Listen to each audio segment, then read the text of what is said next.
आता मिक्सरच्या भांड्यामध्ये कट केलेले बटाटे, कांदे, मिरची, बघू शकता मिरचीत ना तुम्ही तुमच्या टेस्टनुसार कमी जास्त करू शकता। मी 4 मिरच्या टाकल्या आहेत, 5-7 लसूणच्या कांड्या आणि आलं मस्त आता पेस्ट बनवून घेणार आहोत। आता एक बाउलमध्ये आता आपण 1 कप भरून रवाचा वापर करतोय।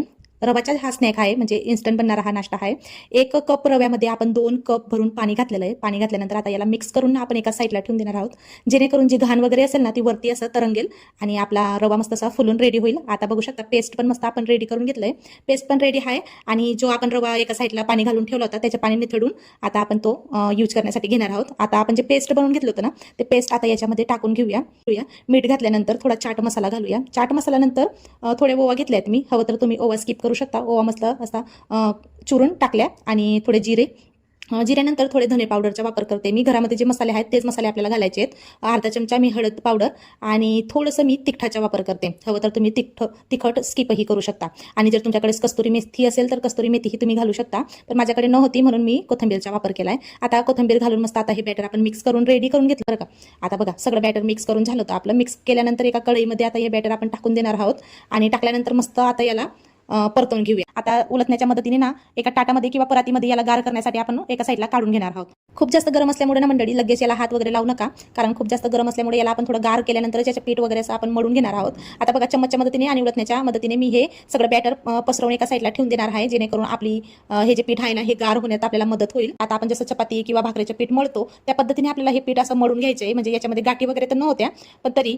आपल्याला गाठी वगैरे ठेवायचे नाहीत। मस्त असं पीठ मळून रेडी करून घ्यायचे आणि गोळे घेऊया आणि मस्त आपण टिक्कीचा जसा शेप असतो किंवा कुठले बाईट्स असतात बघा त्या पद्धतीने आपण याला आकार देऊन देऊया।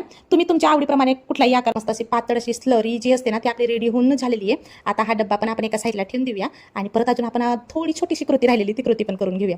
आता जे शेवया असतात बघा, बऱ्याच अशा घरामध्ये अशा पातळ अशा शेवया असतात, जे आपण खीर बनवतो त्या शेवया मी घेतल्या आहेत। आता यांना मस्त असं बारीक चुरून घेऊया आणि बारीक चुरल्यानंतर आपण जी स्लरी वगैरे बनवून घेतली होती ना त्या स्लरीमध्ये टाकून घेऊया, म्हणजे जेणेकरून ना हा नाश्ता एकदम क्रिस्पी आणि एकदम छान आपला टेस्टी लागायला पाहिजे। यासाठी जर तुम्हाला नसेल ना शेवया घालायच्या तर तुम्ही ते स्किपही करू शकतात, पूर्णतः हे ऑप्शनल आहे।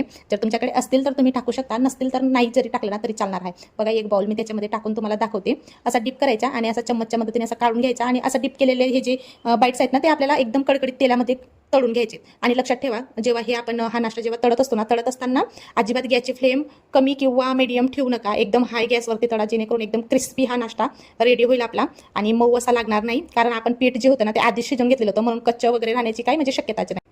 आता बघा सगळा नाश्ता आपला मस्त असा गोल्डन फ्राय होऊन झालेला आहे। आता आपण या झाऱ्याच्या मदतीने नाश्ता बनवून रेडी होतो। सोपी आणि सरळ रेसिपीसाठी आपल्या चॅनलला सबस्क्राईब करून घ्या आणि जर तुम्हाला थोडी जरी रेसिपी आवडली तर रेसिपीला लाईक करून कमेंटमध्ये नक्की